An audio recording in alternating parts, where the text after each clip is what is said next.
നാളിന് ശേഷമായിരുന്നു ഞങ്ങളൊരു ഗ്രൂപ്പ് ഉണ്ടായിരുന്നു ഈ ഒരു ഗ്രൂപ്പിൽ ഞാൻ ഉണ്ടായിരുന്നു. അവസാനം ശല്യമായി മാറി കേട്ടോ. ഞാൻ അവസാനം എക്സിറ്റ് അടിച്ച് ഓടി. ഇവന്റെ പൊന്നിൽ ഞാൻ എനിക്ക് ഡബ് ചെയ്ത് പൈസ അവനത് അറിയോന്ന് അറിയത്തില്ല. വെറുതെ അല്ല നീ സിനിമ രക്ഷപ്പെടാതെ പ്രതിസന്ധികൾ വരുമ്പോൾ ഞാൻ തന്നെ എന്നെ കറക്റ്റ് ചെയ്യുന്നതാണ് പതിവ്. പുറത്തുനിന്നുള്ള ഉപദേശം കേട്ട് അപ്പൊ സ്വാസിക ഞാനും കൂടെ ഒരു സിനിമയിൽ അഭിനയിക്കാനിരുന്നു. നീ സ്വാസിയും കൂടെ വേറെ പടമൊക്കെ ചെയ്യാൻ പ്ലാൻ ചെയ്തിരിക്കുകയാണ്. അത് ഞങ്ങൾ അറിഞ്ഞില്ല. പോലീസ് ഇല്ലാത്തൊരു നാടിനെ പറ്റി ചിന്തിച്ചിട്ടുണ്ടോ മാഡം? അതൊക്കെ എനിക്ക് നന്നായിട്ട് അറിയാം. എന്റെ വണ്ടി തട്ടിയപ്പോ തന്നെ അവര് വന്നു. ഇപ്പൊ തന്നെ എത്തി. അപ്പൊ തന്നെ പറഞ്ഞു വരൂ നമുക്ക് സിനിമ വരപ്പോ. അപ്പൊ എനിക്കറിയാൻ കൊണ്ടാണ് കൊണ്ടുവന്നത്. അപ്പൊ കഥാപാത്രം എപ്പോഴും സെയിം ആയിരിക്കും. ഒരു ചേച്ചി അല്ലെങ്കിൽ ഒരു അനീതി അങ്ങനെയായിരുന്നു. അപ്പൊ അതുകൊണ്ടൊക്കെയാണ് ഞാൻ പറഞ്ഞ ഒരു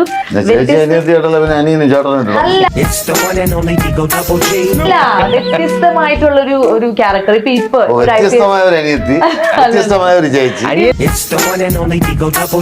രണ്ടും അല്ലാതെ ഒരു നല്ലൊരു കാമുകി അല്ലെങ്കിൽ നല്ലൊരു IPS ഓഫീസർ, നല്ലൊരു കളക്ടർ. അല്ല വരുന്നുണ്ട്. കാമുകിയായിട്ട് നിഷാദമായിട്ട് കാമുകിയായിട്ട് വരുന്നുണ്ട്. പിന്നെ ഈ ഒരു ആക്ടർ ആണെന്നുണ്ടെങ്കിൽ ഹാഫ് ഡൺ ആണ്. ഇനി ആരുടെ കൂടെ അഭിനയിക്കുമ്പോഴാണ് കംഫർട്ടബിൾ എന്നൊന്നുമില്ല. നമ്മുടെ റോഡ് കൃത്യമായിട്ട് ഡയലോഗ് പഠിച്ചൊക്കെ പറഞ്ഞാൽ അറിയാം. സ്റ്റാർട്ട് ക്യാമറ ആക്ഷൻ എന്ന് പറഞ്ഞു കഴിഞ്ഞാൽ നമ്മളെ സഹായിക്കാൻ പിന്നെ ആരുമില്ല. ഈ ലോകത്ത് ദൈവത്തിന് പോലും സഹായിക്കാൻ പറ്റില്ല.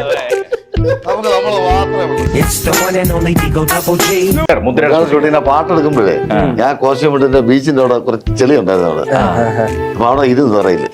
അപ്പൊ എന്നെ വഴക്ക് പറഞ്ഞു, നിങ്ങളെ മുണ്ടൊക്കെ ചെളിയാവില്ലേ, കോസ്റ്റ്യൂം ചെളിയാവില്ലേ എന്ന് പറഞ്ഞിട്ട്. അതാണെങ്കിൽ റേഷൻ കടയിൽ നിന്ന് മേടിച്ചൊരു മുണ്ട് അതിട്ട് പിന്നെ തറയിലെല്ലാം പിന്നെ കസേര കയറി ഇരിക്കാൻ പറ്റും. ഒരു വലിയ ആൾ ഉപദേശിച്ച് വന്നതല്ലേ, കുറച്ചെങ്കിലും അനുസരിക്കണ്ടേ. ഭയങ്കര വൃത്തിക്കാരനാട്ടോ.